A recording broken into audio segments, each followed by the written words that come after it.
मैं हूं मतीउर रहमान सर। आज से जो है क्लास 9 का NCERT मैथ का सॉल्यूशन आना शुरू हो चुका है। जो भी बच्चे क्लास 9 के हैं, अगर वो चाहते हैं कि मैं बिना पैसा खर्चा किए, 1 रुपया खर्चा किए बिना मैं 9th क्लास के पूरे सब्जेक्ट की तैयारी में घर बैठे बैठे करना चाहता हूं या चाहती हूं, जो भी बच्चा हो या बच्ची, लड़का हो या लड़की, अगर वो क्लास के 9th क्लास के स्टूडेंट्स अगर वो चाहते हैं कि घर में बैठे बैठे ही हम क्लास की तैयारी करें, हम 1 रुपया भी खर्चा न करें, तो ऐसे स्टूडेंट को मैं वेलकम करता हूं। आप मेरे YouTube चैनल पर आइए। मेरा YouTube चैनल का नाम है मतीउर रहमान सर। आप इस चैनल को सब्सक्राइब कीजिए और वीडियो को देखिए। मैं हर क्लास के यानी 6 से लेकर 10 क्लास के ऑल मैथ सॉल्यूशन आपको वीडियो में देने वाला हूं। जो जिस क्लास के बच्चे हैं, आप मेरे चैनल से जुड़ सकते हैं, फ्री क्लास ले सकते हैं। आपसे 1 रुपया भी नहीं लिया जाएगा और सिर्फ मेरे तरफ से अगर कोई फीस आपको देना है तो सिर्फ आपको मेरा चैनल सब्सक्राइब करना है, बस यही मेरा फीस है। बाकी आप क्लास कर सकते हैं। तो फ्रेंड्स, आज जो है इस क्लास में जो है हम लोग अभी जो पढ़ने वाले हैं वो है क्लास 9 का अध्याय 1 संख्या पद्धति, यानी क्लास 9 का पहला चैप्टर का संख्या पद्धति का प्रश्नावली 1.1 1.1 का 1 शॉर्ट वीडियो है। मतलब कि 1 शॉर्ट वीडियो का मतलब ये है कि आपको जो है इस वीडियो में 1.1 के जितने भी ये क्वेश्चन है आपको इस वीडियो में मिलेगा। यदि आपको, और एक फ्रेंड्स, कि यदि आपको वीडियो अगर लंबी नजर आती है, अगर मिनटों में अगर लंबी नजर आती है, तो आप समझ लीजिए कि हमने जो है हमने समझाया है। हमने समझाने मतलब कि हमने तोड़ फोड़ कर समझाया है कि एक एक करके जो है हमने समझाया है और समझाने में टाइम ज्यादा लग गया है। ये बात आप सोचिएगा। ये मत सोचिए कि ये वीडियो बहुत लंबा है तो मैं इस वीडियो को क्यों देखूं, जो शॉर्ट है उसको मैं देखता हूं। तो ये जो है ज्यादा शॉर्ट में जाएंगे तो आपको नुकसान हो सकता है। क्या क्या आपको समझ में नहीं आएगा? अगर आप समझना चाहते हैं तो डिटेल से पढ़ना पड़ेगा। तो आपको जो है, तो आइए हम क्लास शुरू करते हैं। हम लोग जो है प्रश्नावली 1.1 शुरू करने से पहले हमें संख्या के बारे में जान लेना चाहिए। क्या आप जानते हैं संख्या कितने प्रकार के होते हैं? संख्या जो है 2 प्रकार के होते हैं। आप देख रहे हैं, एक क्या है? वास्तविक संख्या और दूसरा है काल्पनिक संख्या। तो वास्तविक संख्या किसके कहते हैं? फिर इसके भी क्या है? 2 प्रकार हैं। इसके भी 2 प्रकार हैं वास्तविक संख्या का। वास्तविक संख्या के 2 प्रकार, एक है परिमेय संख्या, एक है परिमेय संख्या और दूसरा है अपरिमेय संख्या। आप लोग जो है एक क्लास में परिमेय और अपरिमेय संख्या के बारे में पढ़ चुके हैं। यदि आप नहीं पढ़े हैं, यदि आप नहीं जानते हैं, तो आप मेरे चैनल में जो है प्लेलिस्ट में जाकर, यदि आप नहीं पढ़े हैं तो मेरे चैनल में प्लेलिस्ट में जाकर आप जो है पहले संख्या पद्धति का स्टडी कर लीजिए। उसमें जो है हमने 6 से लेकर 10 क्लास के बीच के जो संख्या पद्धति का जो नॉलेज है पहले उसको आप ले लीजिए, हासिल कर लीजिए। आपको ज्यादा से ज्यादा 1 घंटा का समय ही लगेगा अगर सारा वीडियो देखेंगे। 7 वीडियो है। अगर आप 7 वीडियो देखेंगे तो ज्यादा से ज्यादा आपको 1 घंटे का ही समय लगेगा। हमने उसमें बहुत ही बेहतरीन तरीके से संख्याओं के बारे में समझाया है और उसके बाद आप इधर पढ़ेंगे तो आपको ज्यादा समझ में आएगा। तो आइए, क्या है? संख्या 2 प्रकार के होते हैं, एक वास्तविक संख्या, दूसरा है काल्पनिक संख्या। तो वास्तविक संख्या किसको कहते हैं? कि परिमेय संख्या और अपरिमेय संख्या को के समूह को यानी परिमेय संख्या और अपरिमेय संख्या को मिलाकर वास्तविक संख्या बनती है। और काल्पनिक संख्या किसे कहते हैं? ये जो है अगर आप क्लास 11th और 12th में जाएंगे तो मैथ पढ़ेंगे तो आपको समझ में आएगा कि काल्पनिक संख्या किसको कहते हैं। तो परिमेय संख्या किसको कहते हैं? तो दोस्तों जो संख्या p बटे q के रूप में होता है, जो संख्या जो है p बटे q के रूप में होता है और उस संख्या को क्या कहते हैं? और क्या है? और q इक्वल टू 0 नहीं होता है, q की जगह में नीचे की तरफ 0 नहीं होता है, तो ऐसी संख्या को क्या कहेंगे? परिमेय संख्या कहेंगे। जैसे परिमेय संख्या में जैसे 2 बट्टे 3, 0 बट्टे 1 माइनस 2 बट्टे 5, तो ये सब के सब परिमेय संख्या का उदाहरण है। और परिमेय संख्या किसे कहते हैं? अपरिमेय संख्या किसे कहते हैं?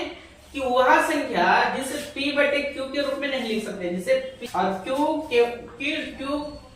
नॉट इक्वल टू 0 हो, यानी q की जगह में अगर 0 नहीं होगा तब भी क्या है, हम उसे p बटे q के रूप में नहीं लिख सकते हैं।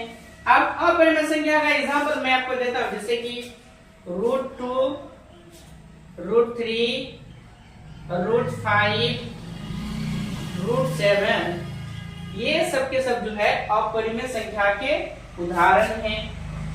फ्रेंड्स, आप कहेंगे कि काल्पनिक संख्या किसे कहते हैं सर?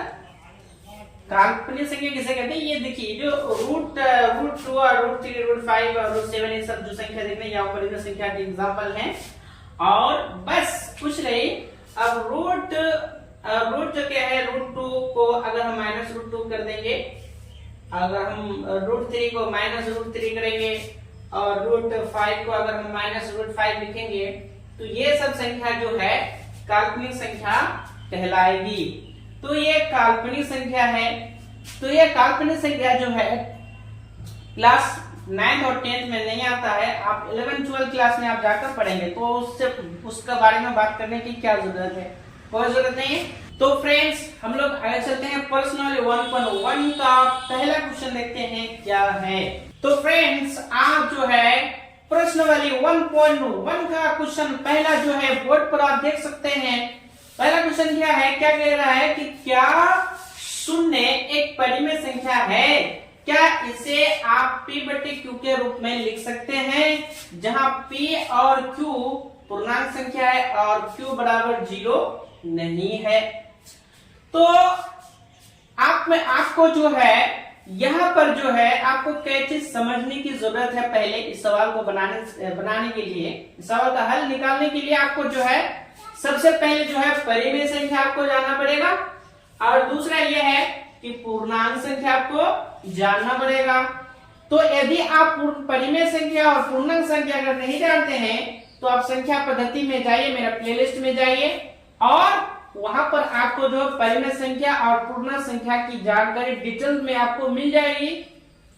तो आज चलिए अब हम आपको जो है यहाँ पर कुछ बता देते हैं कि परिमेय संख्या किसे कहते हैं।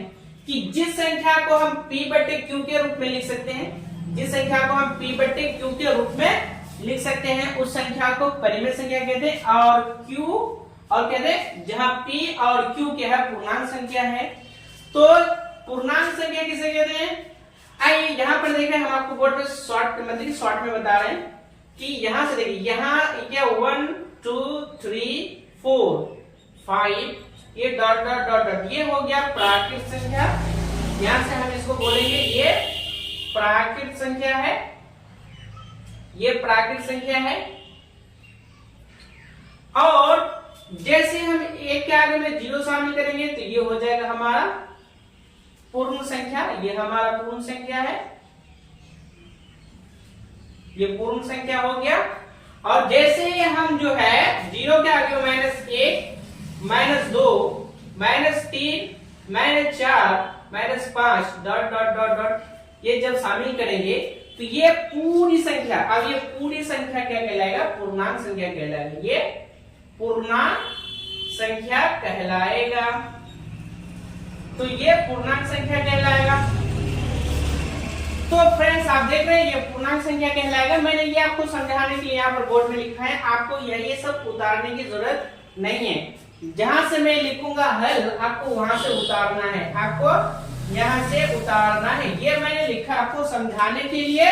तो हल में हम क्या लिखेंगे, क्या कहते, क्या शून्य एक परिमेय संख्या है? तो आप कहेंगे कि जी हाँ, क्या है, शून्य एक परिमेय संख्या है। इसका आंसर बताएंगे कि हाँ, हाँ शून्य एक परिमेय संख्या है, परिमेय संख्या है। आपको यहां से लिखना है, उतारना है। यदि आप कॉपी में उतारना चाहते हैं तो हाँ, 0 एक परिमेय संख्या है, क्योंकि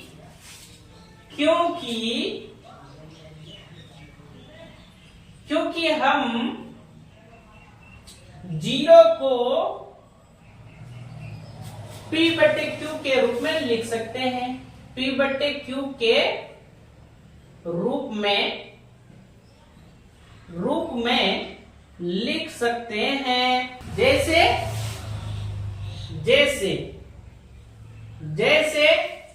0/1, 0/2, 0/3, 0/4 डॉट डॉट डॉट आदि, ये सब। तो आपको ये बताना है क्या है कि हाँ, 0 एक परिमेय संख्या है, क्योंकि हम 0 को P/Q के रूप में लिख सकते हैं, जहां लिख सकते हैं।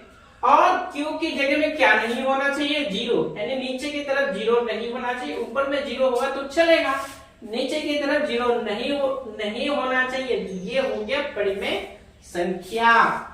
तो आपको जो है यहां से उतारना है। चलिए क्वेश्चन नंबर 2 के पास चलते हैं, अगला प्रश्न के पास चलते हैं। आप जो है दूसरा क्वेश्चन जो है आप बोर्ड पर देख रहे हैं, वो क्या है कि 3 और 4 के बीच में 6 परिमेय संख्याएं ज्ञात कीजिए।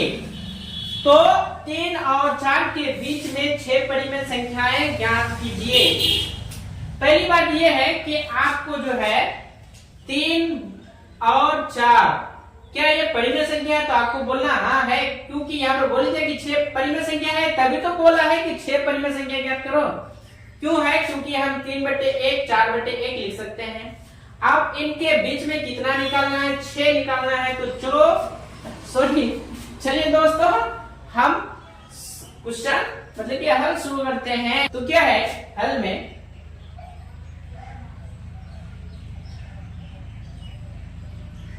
तो यहाँ है कितने परिमेय संख्या है, 6 परिमेय संख्याएं। तो 6 क्या हो गया, तो 6 हो गया हमारी प्राकृत संख्या। इसको हम n से सूचित करेंगे। तो हम लिखेंगे n बराबर, तो n बराबर क्या लिखेंगे, 6। हम इसमें 1 जोड़ देंगे तो कितना हो जाएगा, 7 हो जाएगा। तो हम n बराबर 6 लिए और 6 में 1 जोड़ दिए, कितना हो गया, 7। अब हम लिखेंगे 3 के लिए, 3 के लिए। तो 3 के लिए हमने क्या किया, 3 के लिए, अब 3 के लिए जो है हम क्या करेंगे, 3 को जो है इस 7 के ऊपर नीचे से गुना करेंगे, यानी इस 3 को जो है 7 से, यानी 3 को जो है ऊपर नीचे से 7 से गुना करेंगे।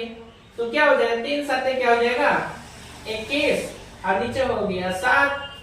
अब देखिए, अब किसके लिए, 4 के लिए। अब यहां लिख देते हैं, तो 4 के लिए, 4 के लिए, तो 4 के लिए क्या, तो हम लिखेंगे यहाँ कि 4 गुना 7/7, तो बराबर क्या हो जाएगा, 4 7 28/7। अब प्रश्न से, यानी प्रश्न के हिसाब से हम यहाँ पर लिखेंगे कि प्रश्न से क्या है, प्रश्न से, अरे प्रश्न के हिसाब से हमें क्या ज्ञात करना चाहिए, तो 3 और 4 के बीच में 6 परिमेय संख्या ज्ञात करना चाहिए। तो पहला क्या है, 21/7 और यहाँ पर 28/7। तो 21/7 और 28/7 को छोड़कर इसके बीच में जो जो आता है वो लिख लेंगे। 21 के बाद 22 आता है, 22 के बाद 23 आता है, 23 के बाद 24 आता है, 24 के बाद 25। तो हम यहाँ पर लिख देंगे क्या कि 3 और 4 के बीच 6 परिमेय संख्याएं, 3 और 4 के बीच 6 परिमेय संख्याएं कौन कौन हुआ? 21/7। तो 21/7 को छोड़ देंगे। इसके बाद कौन आता है? 22/7। हम यहाँ लिख देंगे 22/7। यहाँ पर लिखेंगे 23/7। 23 के बाद आता है 24/7। 24 के बाद आता है 25/7 और 25 के बाद आता है 26/7 और 26 के बाद आता है 27/7। तो ये हमारा क्या हो गया? ये हमारा हो गया 6 परिमेय संख्याएं। ये हमारा हो गया आंसर। आप बोलेंगे सर ये तो आंसर तो बुक में है ये नहीं, तो इसका आंसर जो है कई तरह के हो सकते हैं। एक तो क्या दशमलव में भी आ सकता है और ये क्या है इस तरह से ऐसे भी आ सकते हैं। तो अगर आप ऐसे लिख के दिखाएंगे तो कोई भी टीचर, दुनिया का कोई टीचर आपको गलत नहीं करेगा। हालांकि जो है आप इसको जो है दशमलव में भी बना सकते हैं, लेकिन ये सबसे बेस्ट है। कोई भी टीचर आपको गलत नहीं करेगा और ये समझना भी बहुत आसान है। तो दोस्तों फ्रेंड्स, अब हम आगे चलते हैं क्वेश्चन नंबर 3 के पास। आप जो है क्वेश्चन नंबर 3 देख रहे हैं बोर्ड पर, क्या लिखा है कि 3/5 और 4/5 के बीच 5 परिमेय संख्याएं ज्ञात कीजिए। कितनी संख्या? 5 परिमेय संख्याएं। यानी यहाँ पर प्राकृतिक संख्या कौन है? 5 है। कितनी ज्ञात करना है? 5। तो चलते हैं। यदि आप क्वेश्चन नंबर 2 को बना लिए हैं उसी हिसाब से अगर इसको बनाएंगे तो ये अपने आप ही बन जाएगा, लेकिन फिर ही हम आपको बना के देते हैं। आइए शुरू करते हैं। यहां लिखते हैं हल। तो क्या है कि 3/5 और 4/5 के बीच 5 परिमेय संख्या है। तो हम n बराबर क्या लेंगे? n बराबर 5 दिया है, इसमें हम एक अपने से जोड़ देंगे तो कितना हो जाएगा? 6। अब यहाँ पर लिखेंगे 3/5 के लिए। 3/5 के लिए क्या होगा? 3/5 के लिए तो हम यहाँ पर क्या करेंगे? 3/5 यहाँ पर गुना देकर ऊपर नीचा 6 देंगे और इसको गुना करेंगे तो 3 छक्के क्या हो जाएगा? 18 और 5 छक्के 30। इसी तरह से जो है अब हम लेंगे किसके लिए? इसके बाद जाएंगे 4/5 के लिए। तो 4/5 के लिए तो क्या हो जाएगा? हम यहाँ लिखेंगे 4/5 गुना ऊपर नीचे से किससे गुना करेंगे? 6 से गुना करेंगे तो क्या हो जाएगा? आप बोलेंगे सर ये 6 आया कहां से? ये देखिए यहाँ पर n बराबर जो 6 हमने लिया ना, इसी 6 से ऊपर नीचे से गुना कर रहे हैं तो क्या हो जाएगा? 4 छक्के क्या हो जाएगा? 24 और 5 छक्के क्या हो जाएगा? 30। अब यहाँ पर देखिए यहाँ 18 है और यहाँ 24 है, नीचे यहाँ पर 30 है, यहाँ पर 30, यानी हर दोनों का बराबर हो गया और अंश क्या है? अलग अलग है। तो 18 और 24 के बीच से कितना संख्या निकालेंगे? 5 संख्या निकालेंगे। तो हम यहाँ पर लेंगे प्रश्न से।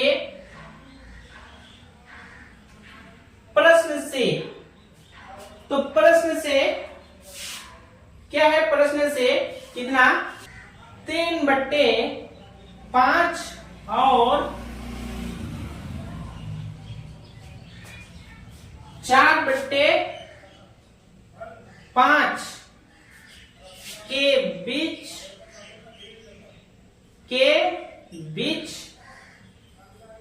5 परिमेय संख्याएं। 19/23 कोमा, उसके बाद 19 के बाद आता है 20/30 कोमा, उसके बाद आता है 21/30 कोमा, उसके बाद आता है 22/30 कोमा, उसके बाद आता है 23/30 कोमा। हो गया हमारा 5 संख्याएं। तो ये हमारा हो गया आंसर। अब आप बोलेंगे सर बुक में तो ऐसा आंसर नहीं है, तो मैं कहूंगा कि ऐसा आंसर नहीं भी हो सकता है। क्यों, दशमलव में भी आ सकता है। अगर आप ऐसे लिख देंगे तो दुनिया का कोई भी टीचर आपको जो है गलत नहीं कर सकता है, आपका नंबर नहीं काट सकता है। आप इसको ऐसे भी लिख सकते हैं। क्यों, क्योंकि जब आप 19 को 30 से भाग देंगे तो दशमलव में जितना आता है उतना ही आएगा। तो ये हमारा हो गया क्वेश्चन नंबर 3। तो फ्रेंड्स, आप जो है क्वेश्चन नंबर 4 देख रहे हैं। चलिए हम आपको पढ़कर सुनाते हैं। कहते हैं कि नीचे दिए गए कथन सत्य है या असत्य, कारण के साथ अपने उत्तर दीजिए। तो कह रहे कि नीचे दिए जो स्टेटमेंट है, जो वाक्य है, ये सही है या गलत है। आपको जो अपने कारण के साथ उत्तर देना है, उसका जवाब देना है। तो पहला नंबर क्या है कि कहता है कि प्रत्येक प्राकृत संख्या एक पूर्ण संख्या होती है। तो यहाँ पर क्या, प्रत्येक प्राकृत संख्या, जितना प्राकृत संख्या जो होगा वो एक पूर्ण संख्या होगी। तो कैसे, हम लोग जो है पहले आपको इस सवाल का जवाब देने से पहले, इस क्वेश्चन का आंसर देने से पहले आपको जो है प्राकृत संख्या और पूर्ण संख्या के बारे में आपको जानना चाहिए। अगर आप डिटेल जानकारी लेना चाहते हैं तो मेरा प्लेलिस्ट में जाइए और संख्या पद्धति का स्टडी कीजिए। आपको यहाँ पर डिटेल से आपको मिलेगा, लेकिन मैं आपको यहाँ संक्षिप्त में बता रहा हूँ। पूर्ण संख्या और प्राकृत संख्या कहते हैं। यहाँ पर देखिए 1 2 3 4, ये डॉट डॉट डॉट डॉट, ये क्या हो गया, यहाँ से यहाँ तक ये हो गया प्राकृत संख्या। और प्राकृत संख्या हमेशा अंक 1 से शुरू होती है। और जैसे ही मैं इसके आगे 0 शामिल कर दूं, तब ये पूरी संख्या जो है, ये पूरी संख्या जो है पूर्ण संख्या कहलाएगा। तो ये पूर्ण संख्या कहलाएगी। अब यहाँ पर देखिए कि 0 जैसे ही प्राकृत संख्या ने अंक 1 के पहले 0 शामिल कर दिए तो कौन संख्या हो गया, ये हो गया पूर्ण संख्या हो गया। पूर्ण संख्या में हर एक प्राकृत संख्या के अंदर पूर्ण संख्या, हाँ, हर एक प्राकृत संख्या जो है पूर्ण संख्या है। यहाँ पर देख रहे हैं कि ये यहाँ से इधर क्या हो गया प्राकृत संख्या, और इसके आगे में 0 शामिल कर दिए तो पूर्ण संख्या है। एक भी पूर्ण संख्या है, 2 भी है, 3 भी है, 4 भी, लेकिन 1 2 3 जैसा प्राकृत संख्या भी है। तो आप यहाँ पर आप बता सकते हैं कि प्रत्येक प्राकृत संख्या है, हर एक प्राकृत संख्या क्या एक पूर्ण संख्या होती है। तो हाँ, क्योंकि 0 को शामिल कर देंगे तो सब के सब पूर्ण संख्या कहलाएगा। तो आप बताएंगे, तो अब हल में क्या बताएंगे, यहाँ हल में हाँ, अब बताएंगे हाँ हाँ हाँ, क्योंकि प्रत्येक प्राकृत संख्या एक पूर्ण संख्या है। तो हल में आप जो है हाँ नहीं लिख करके सत्य लिखिए, क्योंकि वहां पर लिखने के लिए क्या है सत्य। तो आप लिख लीजिए सत्य। सत्य और हाँ का मतलब एक ही होता है, तो सत्य। आप कारण जो आप पूछ रहे हैं कि कारण दो, क्यों, क्योंकि आप यहाँ बताएंगे क्योंकि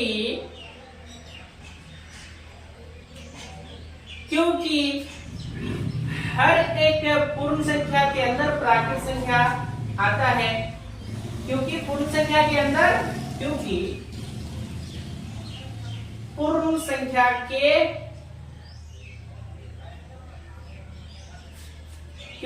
संख्या के परिवार में, अब यहां से ऐसे परिवार में,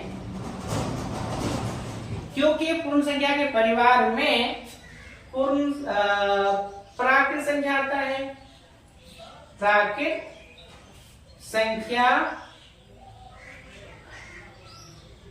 आता है या आती है जिसे, तो ये हमारा हो गया आंसर। ठीक है, तो आप दूसरे नंबर के पास चलते हैं। इसको आप बता सकते हैं। दूसरा कथन में क्या लिखा है कि प्रत्येक पूर्णांक एक पूर्ण संख्या होती है। अब ये कथन सही है कि गलत है, चेक करते हैं कि हर एक पूर्णांक, जितना भी पूर्णांक होंगे सब के सब क्या पूर्ण संख्या है, यानी कोई भी एक पूर्णांक, प्रत्येक पूर्णांक जो है क्या पूर्ण संख्या होगी। हम आपको देखते हैं।